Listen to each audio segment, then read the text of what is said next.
Maring Del Rosario from Inquirer. Congrats ulit. Then my question is, kung may offer sa'yo to try acting, game ka ba dun? And if so, what's your dream role and sino gusto mo makasama?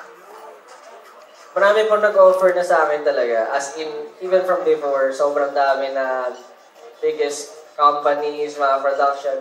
Pero po, I always choose to perform kasi before. And syempre, sa schedules, medyo mahirap talaga.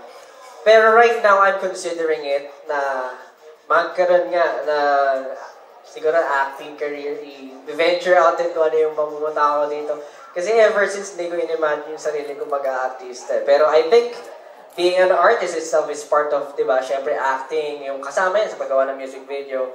And it's a good, syempre, thing to explore din. Yung role, gusto ko talaga psycho eh. Gusto ko maging psycho sa...